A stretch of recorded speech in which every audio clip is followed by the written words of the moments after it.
Good morning to everyone. Today is lecture number 8.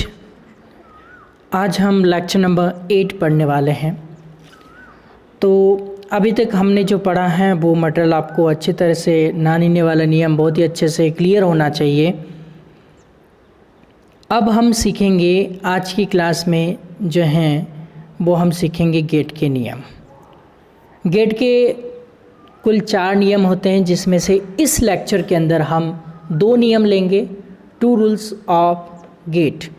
ये बहुत ही important rule हैं और काफ़ी हद तक स्पोकन लैंग्वेज में यूज़ किए जाने वाले होते हैं। चलिए अब देखते हैं क्या है आज की क्लास के लिए। तो जैसा कि आप पेज नंबर 19 पे आ जाइए। 19 नंबर पेज पे हम अब सीखेंगे। अब आप पूरी तरह से तैयार हैं गेट के नियम सीखने के लिए। गेट के बहुत आसान से 4 नियम हैं। जैसा कि अभी आपको बताया कि गेट के नियम जो हैं वो बहुत इम्पोर्टेंट है, बहुत ज़्यादा इम्पोर्टेंट है। तो इनको जितना जल्दी इवन एग्ज़ाम्स कॉम्पिटिटिव एग्ज़ाम में भी पूछे जाते हैं, स्पोकन लैंग्वेज में बहुत सारे यूज़ होते हैं, तो आपको इनको बहुत ही अच्छे से समझना है। तो इस लेक्चर में लेक्चर नंबर 8 के अंदर हम केवल 2 रूल्स ऑफ गेट लेंगे, यानी कि गेट के 2 नियम लेंगे और गेट के 2 नियम लेक्चर नंबर 9 के अंदर लेंगे। और फिर हम इस पे डिस्कस करेंगे कि क्या इम्पोर्टेंट है, कुछ एग्जाम्पल्स के द्वारा हम आपको यहाँ पे समझाने वाले हैं। तो चलिए without wasting a further moment of time let's get the ball rolling. आज हम शुरुआत करते हैं, गेट के 2 नियम पढ़ेंगे। पहले आप पेज नंबर 19 खोल लीजिए। हो सकता है कि जब आप ये वीडियो देखें तो आपको कुछ ब्लर नज़र आए, तो आप हमेशा जो बोला जा रहा है उस पर आप फोकस करें। तो चलिए स्टार्ट करते हैं। गेट का पहला नियम क्या कहता है? यदि किसी हिंदी वाक्य के बीच में कोई हो शब्द आता है तो उस वाक्य की अंग्रेज़ी अनुवाद में, यानी कि इंग्लिश ट्रांसलेशन करने में गेट लगाया जाता है।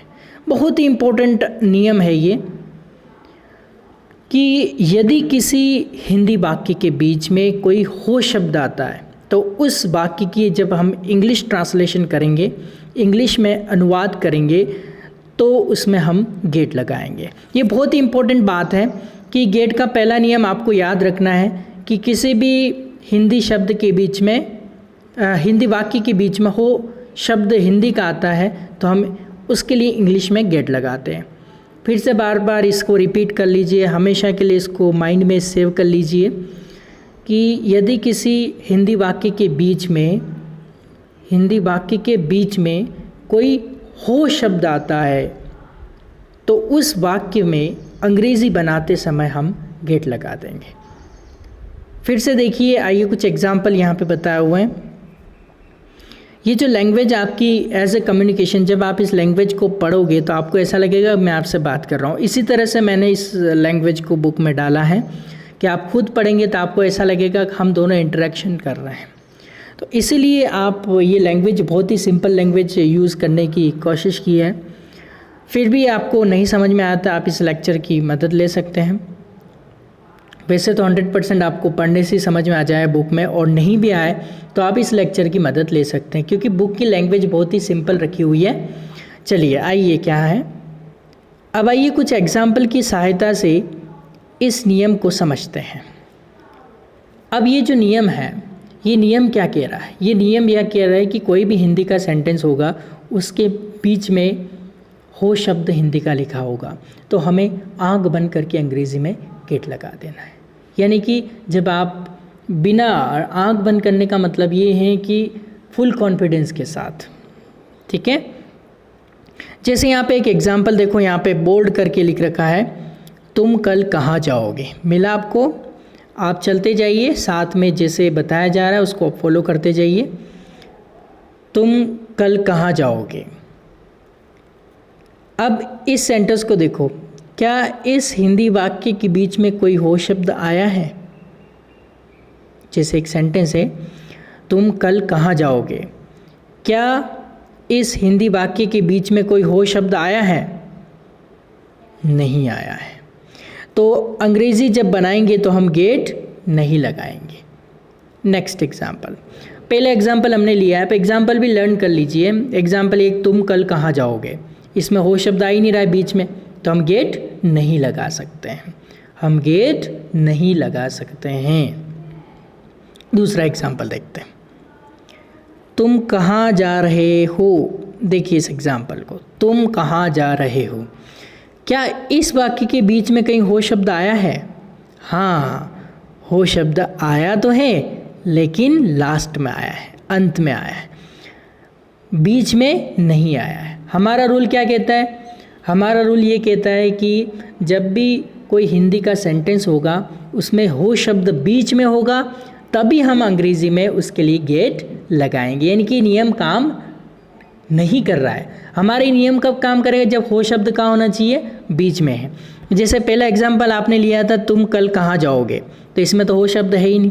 फिर दूसरा एग्जाम्पल लिया, तुम कहाँ जा रहे हो, इसमें हो शब्द है तो सही, लेकिन सेंटेंस के बीच में नहीं है, सेंटेंस के लास्ट में है। और हमारा नियम क्या कहता है कि जब आप गेट लगाएंगे तो आपके सेंटेंस के बीच में हो शब्द होना चाहिए। तो इसमें क्या है, क्या इस वाक्य के बीच में कहीं हो शब्द आया है? हाँ, हो शब्द आया तो है, लेकिन अंत में आया, बीच में नहीं आया है। और हम तो सिर्फ बीच वाले हो शब्द के लिए गेट लगा सकते हैं। तो इस वाक्य की अंग्रेज़ी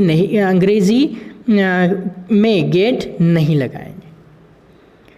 आगे बात समझ में कि हमारा नियम क्या कहता है कि हम गेट लगाएंगे, हो शब्द कहाँ होना चाहिए? सेंटेंस के बीच में होना चाहिए, तभी हम क्या लगा सकते हैं? गेट लगा सकते हैं। पहला एग्जाम्पल क्या लिया, तुम कल कहाँ जाओगे, इसमें हो शब्द नहीं आ रहा है। दूसरा एग्जाम्पल हमने लिया, तुम कहाँ जा रहे हो, इसमें हो शब्द है तो सही, लेकिन सेंटेंस के लास्ट में है। और हमें नियम के रूल नंबर 1 ये कहता है कि यदि किसी हिंदी वाक्य के बीच में कोई हो शब्द आता है तो उस वाक्य की इंग्लिश बनाते टाइम उसमें गेट लगाया जाता है। तो इसमें सेकेंड एग्जाम्पल में हो शब्द आ तो रहा है, लेकिन सेंटेंस के लास्ट में आ रहा है, इसलिए इसमें हम गेट नहीं लगाएंगे। चलिए अब पेज नंबर 20 पे आ जाइए। पेज नंबर 20 पे आ जाना है। पेज नंबर 20 क्या कह रहा है, ये देखिए आप। नेक्स्ट एग्जाम्पल हम लेते हैं। 2 एग्जाम्पल कौन कौन से लिए थे, एक बार फिर से रिपीट कर लीजिए। पहला एग्जाम्पल कौन सा लिया था? पहला एग्जाम्पल हम लिया था, तुम कल कहाँ जाओगे, उसमें हो शब्द था? नहीं था। दूसरा एग्जाम्पल क्या लिया, तुम कहाँ जा रहे हो, इसमें क्या है? इसमें हो शब्द है तो सही, लेकिन सेंटेंस के लास्ट में। और हमारा नियम क्या कहता है कि सेंटेंस के बीच में हो शब्द होगा, तभी इंग्लिश में हम गेट लगाएंगे। चलिए अब तीसरा एग्जाम्पल देखते हैं। तीसरा एग्जाम्पल कह रहा है, चाय ठंडी हो रही है। क्या इस वाक्य के बीच में कहीं हो शब्द आया है? हाँ, जरूर आया है, चाय ठंडी हो रही है। जब इसकी अंग्रेजी बनाई जाएगी तो गेट लगाया जाएगा। पहला एग्जाम्पल क्या था, तुम कल कहाँ जाओगे, इसमें हो शब्द नहीं था तो हम गेट नहीं लगाएंगे। दूसरा एग्जाम्पल क्या था, तुम कहाँ जा रहे हो, इसमें हो शब्द है तो सही, लेकिन सेंटेंस के लास्ट में है, इसलिए हम यहाँ पे हम गेट नहीं लगा सकते। अब तीसरा एग्जाम्पल हमने लिया है कि चाय ठंडी हो रही है। इस सेंटेंस में हो शब्द आ रहा है, हो शब्द आ रहा है तो हमें ऑब्वियसली सेंटेंस में गेट लगाएंगे। इंग्लिश ट्रांसलेशन जब हम करेंगे तो इसमें हम गेट लगाएंगे। अब एक और एग्जाम्पल यहाँ पे है, तुम उदास क्यों हो रहे हो। एक एग्जाम्पल और है, तुम उदास क्यों हो रहे हो। ध्यान से देखिए, इस हिंदी वाक्य में 2 बार हो शब्द आया है। कैसे, तुम उदास क्यों हो रहे हो। अब इसमें हो कितनी बार आ रहा है, 2 बार आ रहा है। 2 बार आ रहा है, 10 बार आ रहा है, उससे हमको क्या मतलब, हमें तो ये देखना है कि हिंदी वाक्य के बीच में हो शब्द आएगा तभी हम इंग्लिश में गेट लगाएंगे, अदरवाइज हम गेट नहीं लगाएंगे। अब हिंदी वाक्य में इसमें 2 बार आया है हो शब्द, लेकिन हम तो जो बीच में हो शब्द आ रहा है उसी के लिए हम गेट लगा सकते, और लास्ट वाले के लिए हम गेट नहीं लगाएंगे। तो इस वाक्य में अंग्रेजी में बनाते समय एक बार गेट लगाना तो बनता है, अंत वाले के लिए हम गेट नहीं लगाएंगे। तो नियम आपको समझ में आ गया होगा कि अगर हिंदी शब्द के बीच में कोई हो शब्द आ रहा है तो इंग्लिश में हम उसके लिए गेट लगाएंगे। ये बहुत ही इम्पोर्टेंट नियम है। तो फर्स्ट रूल आपको पता चल गया होगा। फर्स्ट रूल ये कहता है कि कोई भी हिंदी का सेंटेंस है और उस हिंदी सेंटेंस के बीच में कोई हो शब्द आ रहा है, हिंदी का हो शब्द आ रहा है, तो उसकी जब हम इंग्लिश ट्रांसलेशन करेंगे यानी कि उसकी हम इंग्लिश बनाएंगे, तब हम उसका गेट शब्द इंग्लिश ट्रांसलेशन में लगाएंगे। Is that clear? चलिए अब आगे चलते हैं। आगे क्या है? लेकिन गेट को अंग्रेजी वाक्य में कहाँ और कैसे लगाया जाए, ये भी सवाल आपके दिमाग में उठ रहा होगा। हाँ कि सर चलो सीपी सर ने बोल दिया कि हाँ हो शब्द बीच में आ रहा तो हम इंग्लिश में गेट लगाएंगे। अब गेट लगाना कहाँ है? सेंटेंस के लास्ट में लगाना है, सेंटेंस के बीच में लगाना है, सेंटेंस के फर्स्ट में लगाना है, कहाँ लगाना है? ये भी तो कन्फ्यूज़न आपको होगा। केवल ये पता होने से काम नहीं चलेगा कि हो शब्द आ रहा तो हम गेट लगा देंगे इंग्लिश में, लेकिन गेट को कहाँ और कैसे लगाएंगे ये भी तो पता होना चाहिए ना। गेट को कहाँ और कैसे लगाना है ये जानने से पहले 2 मिनट के लिए इसको पढ़ो आप। अंग्रेजी वाक्य बनाने के लिए उस वाक्य में क्या क्या होते हैं? एक तो सब्जेक्ट होता है, एक मेन वर्ब होती है और एक हेल्पिंग वर्ब होती है, एक ऑब्जेक्ट होता है। क्या क्या चीज़ें होती है?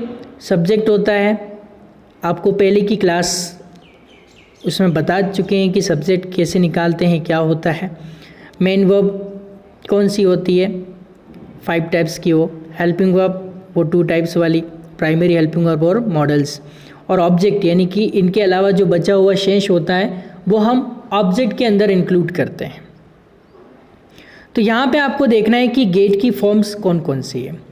जैसे गेट की किसी वर्ब की 5 फॉर्म्स होती है तो आपको अच्छी तरह पता है, जिसे V1, V2, V3, V4, V5 के नाम से जानते हैं।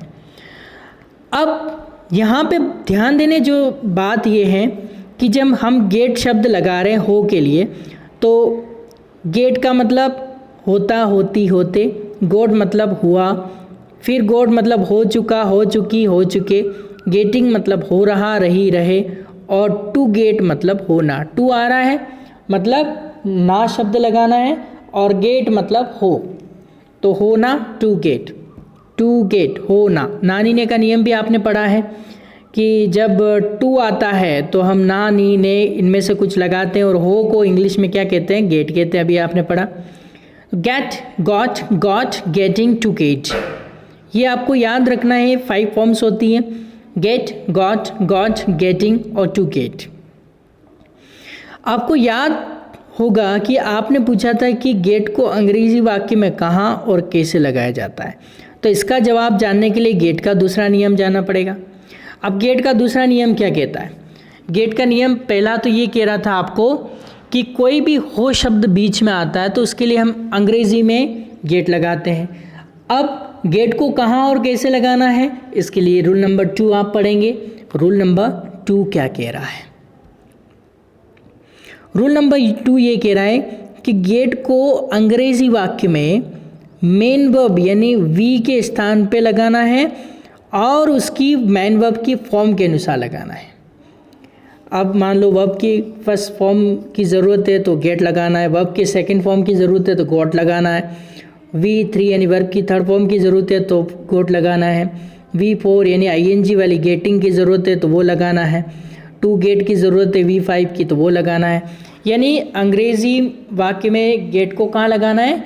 मेन वर्ब की जगह लगाना है और उसकी फॉर्म के अनुसार लगाना है। मेन वर्ब की जगह तो लगाना ही है, लेकिन उसकी फॉर्म के अनुसार लगाना है कि फर्स्ट फॉर्म आएगी तो फर्स्ट फॉर्म लगानी है, सेकंड फॉर्म आए तो सेकंड फॉर्म लगानी है, गेट की थर्ड फॉर्म आए तो थर्ड फॉर्म लगानी है, गेट की फोर्थ फॉर्म आए तो फोर्थ फॉर्म लगानी है, गेट की फिफ्थ फॉर्म आए तो फिफ्थ फॉर्म लगानी। यानी कि V1 मांगे तो गेट लगाना, V2 चाहिए तो गोट लगाना, V3 चाहिए तो गोट लगाना है, V4 चाहिए तो गेटिंग लगाना है और V5 चाहिए तो टू गेट लगाना है। तो दूसरा नियम फिर से आप दिमाग में फिट कर लीजिए। गेट को अंग्रेजी वाक्य में मेन वर्ब यानी वी के स्थान पे लगाना है, उसकी जगह पे लगाना है तथा मेन वर्ब की फॉर्म के अनुसार लगाना है। ये था दूसरा नियम। ये भी इम्पोर्टेंट है कि मेन वर्ब की जगह गेट को लगाना है और उसकी फॉर्म के अनुसार लगाना है। ठीक है, तो गेट का नियम जो था, पहले हमने 4 एग्जाम्पल इसमें लिए थे। पहला एग्जाम्पल हमने लिया था कि तुम कल कहाँ जाओगे, इसमें हो शब्द नहीं आ रहा है तो हम गेट नहीं लगा सकते हैं।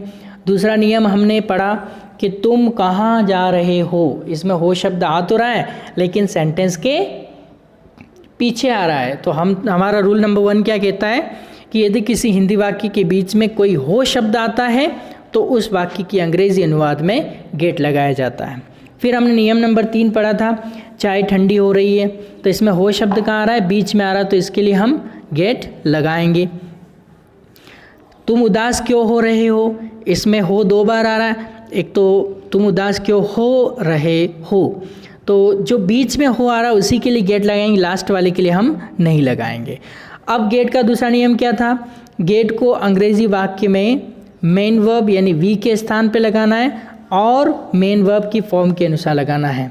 आपने ये प्रश्न किया था कि अंग्रेजी वाक्य में गेट को कहाँ और कैसे लगाना है, तो आपको रूल नंबर 2 गेट का लर्न करना है। और 2 नंबर ये है कि गेट को अंग्रेजी वाक्य में मेन वर्ब यानी वी के स्थान पे लगाना है और उसकी फॉर्म के अनुसार लगाना है, यानी कि उसकी जो फॉर्म है उसी के अनुसार उसको लगाना है। यहाँ तक आपको नियम नंबर 1 और फिर 2 फिर से दोहरा देता हूँ।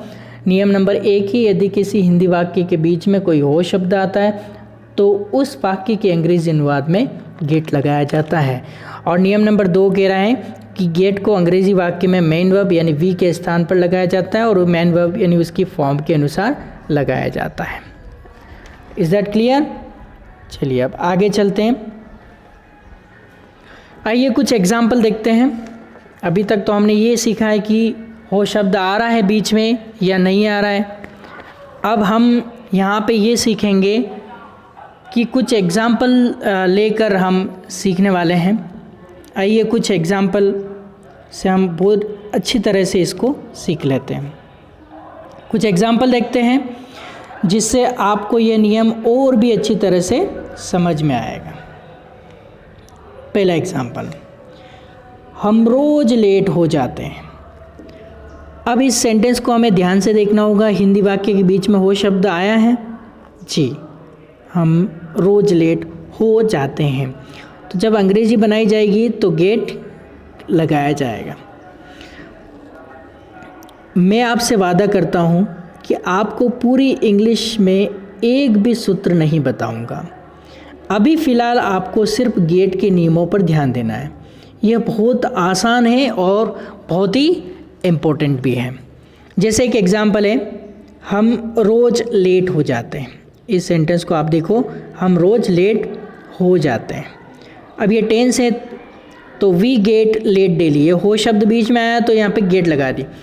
अभी आप ये चिंता मत कीजिए कि यहाँ पे गेट ही क्यों लगा, गोट क्यों लगा, क्यों नहीं लगा। वो जब हम टेंस पढ़ेंगे तो वो कॉन्सेप्ट आपका बहुत ही अच्छे से और भी क्लियर हो जाएगा। तो अभी आपको केवल ये चिंता करनी है कि ये गेट आ रहा है, बीच में हो शब्द आ रहा है तो हम गेट लगा रहे हैं। Is it clear? तो पहला एग्जाम्पल है, हम रोज़ लेट हो जाते हैं। We get late daily. देखो हो शब्द बीच में आया, आप इसको देखो, हो शब्द बीच में आया। देखो एक बार फिर से इसको देख लीजिए, ये हो शब्द बीच में आ रहा है तो इंग्लिश में गेट लगाया। अब रूल नंबर 2 क्या कहता है, गेट को मेन वर्ब की जगह और उसकी फॉर्म के अनुसार लगाना है। तो ये ते हैं, प्रेजेंट सिंपल प्रेजेंट का एग्जांपल है। तो ये हो शब्द बीच में आ रहा है तो गेट यहाँ पे फर्स्ट फॉर्म लग गया। ओके, तो ये हम बाद में पढ़ाऊँगा कि सिंपल प्रेजेंट टेंस क्या होता है। अभी आपको इतना सा देखना है, हो शब्द बीच में आ रहा है तो इंग्लिश में हम गेट लगा रहे हैं। दूसरा सेंटेंस है, हम आज लेट हो गए। तो आपने जब V1, V2, V3, V4, V5 पढ़ा था तो गए यानी कि पास्ट हो गया, तो गेट की सेकंड फॉर्म आएगी we got late daily. Get का पहला नियम क्या कह रहा है, हो शब्द बीच में आना चाहिए। देखो हो शब्द बीच में है, हाँ है। रूल नंबर 2 क्या कहता है, कि हो शब्द बीच में आ रहा है तो इंग्लिश में क्या लगाना है, गेट लगाना है। अब रूल नंबर 2 ये कहता है गेट को कहाँ और कैसे लगाना, मेन वर्ब की जगह लगाना। तो मेन वर्ब कौन सी आ रही है, गेट हो गए, गए मतलब पास्ट हो गया, तो गेट की सेकंड फॉर्म हो जाएगी we got late today. Translation बहुत ही आसान तरीके से आपको करना है। ट्रांसलेशन कैसे करेंगे, पहले पूरा सेंटेंस पढ़ो। हम रोज़ लेट हो जाते हैं, कौन, हम के लिए क्या आ गया, वी। ते हैं मतलब गेट, हो शब्द बीच में आ रहा तो भी गेट लगाया, लेट तो लेट, रोज को डेली, ये ट्रांसलेशन हो गया। हम आज लेट हो गए, कौन, हम के लिए क्या आ गया, वी। सब्जेक्ट कौन से निकाल लिया, हो गए, हो शब्द बीच में आया, गेट, लेकिन गए तो इसका पास्ट गोट, लेट तो लेट, और आज को today, we got late today. बहुत ही सिंपल वे में। अब आप अगला देखो, अगला क्या है, हम लेट हो चुके हैं, हम लेट हो चुके हैं, कौन लेट हो चुके हैं, हम के लिए क्या लगाएं, वी। अब हमारा पहला गेट का पहला नियम क्या कह रहा है, हो शब्द आ रहा है, क्या, हो शब्द आ रहा है, हो शब्द यहाँ पे आ रहा है, तो हम क्या लगाएंगे, गेट लगाएंगे। फिर गेट को कहाँ कैसे लगाना, मेन वर्ब की जगह उसकी फॉर्म के अनुसार। फॉर्म कौन सी है, चुके हैं। चुके हैं क्या इंडिकेशन देता है, परफेक्ट टेंस का इंडिकेशन देता है। तो परफेक्ट टेंस में हम क्या लगाएंगे, हैज़ के साथ थर्ड फॉर्म आता है, तो वी के साथ हैव आता है, और गॉट, लेट का late, we have got late, हम लेट हो चुके हैं। ओके, चलिए अब हम आगे एक और एग्जाम्पल लेते हैं। देखो सबके एग्जाम्पल ले रहे हैं, गेट, गॉट, गेटिंग और टू गेट, यानी V1, V2, V3, V4, V5 सभी के एग्जाम्पल हम यहाँ पे ले रहे हैं। हम लेट हो रहे हैं, कौन लेट हो रहे हैं, हम के लिए क्या आ जाएगा, वी। रहे हैं, हो शब्द बीच में आ रहा है, रहे हैं इज़ेमार आता है, तो वी के साथ आर। रहे हैं मतलब, हो रहे हैं मतलब गेटिंग, और लेट का लेट। तो इसमें भी दोनों नियम लग रहे हैं। पहले हो शब्द बीच में आ रहा है तो क्या लगाना, इंग्लिश में गेट लगाना। गेट को कैसे, कहाँ और कैसे लगाना है, गेट को मेन वर्ब की जगह लगाना है और उसकी फॉर्म के हिसाब से लगाना है। तो गेट में देखो ING लगा तो इसकी फॉर्म के अकॉर्डिंग हम इसमें लगा रहे हैं। क्लियर। चलिए अब आगे देखते हैं, अगला क्या है, हमें तैयार होना है। पहले देखो किसे तैयार होना है, हमें के लिए क्या आएगा, वी। है तो हैज़ हैव निकाल दो इसके लिए। नानी ने कहा, ना के लिए टू लगाया। हो शब्द बीच में आ रहा है तो गेट लगाना है, और तैयार तो रेडी। तो देखो कितने इजी वे में सेंटेंस बन गया, we have to get ready. कुछ नहीं करना है आपको, क्या करना है, सब्जेक्ट लेके और पीछे से आगे चलते जाओ, ऑटोमेटिक ट्रांसलेशन हो जाएगा। पर गेट के दोनों नियम याद रखना। गेट का पहला नियम ये कहता है कि यदि किसी भी हिंदी वाक्य के बीच में कोई हो शब्द आता है तो इंग्लिश में उसके लिए हम गेट लगाते हैं। और रूल नंबर 2 ये कहता है कि गेट को कहाँ और कैसे लगाना, तो इसके लिए रूल नंबर 2 आप लर्न करें। रूल नंबर 2 कहता है कि मेन वर्ब की जगह लगाना और उसकी फॉर्म के अनुसार लगाना है। कहाँ लगाना है, मेन वर्ब की जगह उनकी फॉर्म के अनुसार। चलिए आगे देखते हैं आगे क्या है। तो हम पढ़ रहे हैं गेट के नियम, ये कुल 4 नियम हैं और हम 2 नियम पढ़ चुके हैं। आइए इनको एक बार से और दोहरा लेते हैं। ये नियम, ये दोनों नियम एक बार फिर से दोहरा लेते हैं। गेट का पहला नियम क्या कह रहा है कि यदि किसी हिंदी वाक्य के बीच में कोई हो शब्द आता है तो उस वाक्य के अंग्रेजी अनुवाद में हम गेट लगाते हैं। ये तो आपको कई बार रिपीट करवा दिया रूल नंबर 1। अब रूल नंबर 2 क्या है कि गेट को अंग्रेजी वाक्य में मेन वर्ब यानी वी के स्थान पे लगाना है। ओके, गेट को कहाँ लगाना है, मेन वर्ब यानी वी के स्थान पे लगाना है और उसकी मेन वर्ब की फॉर्म के अनुसार लगाना है। समझ में आ गया। तो गेट के दोनों नियम आपको लर्न करने हैं बहुत ही अच्छे से। बुक में आप पेज नंबर 21 और 22 की स्टार्टिंग में दे रखे नियम। मैं आपको बताना चाहूँगा कि अगर आपने ये सभी स्टडी मटेरियल पूरी ईमानदारी से पढ़ लिया तो दुनिया की कोई ताकत आपको अंग्रेज़ी सीखने से नहीं रोक पाएगी। अब और नई बात आगे हम और सीखेंगे। अगर आप 7 दिन में 7 साल के बराबर अंग्रेज़ी सीखना चाहते हैं तो बहुत ज़रूरी है। ध्यान दीजिए, अगर आपने स्टडी मटेरियल देख तो लिया लेकिन दिमाग में बिठा नहीं तो याद रखिएगा आपने आधा ही काम किया है। तो रिज़ल्ट भी आधा ही आएगा, इम्प्रूवमेंट भी आधा ही होगा। तो मैं नहीं मानता कि आप आधा ही इम्प्रूवमेंट चाहते हैं। तो आने वाले सभी बातों को दिमाग में इम्बाइब ज़रूर कर लें, दिमाग में बिठा लें। अब हम मिलेंगे नेक्स्ट लेक्चर में। Till then take care, good bye.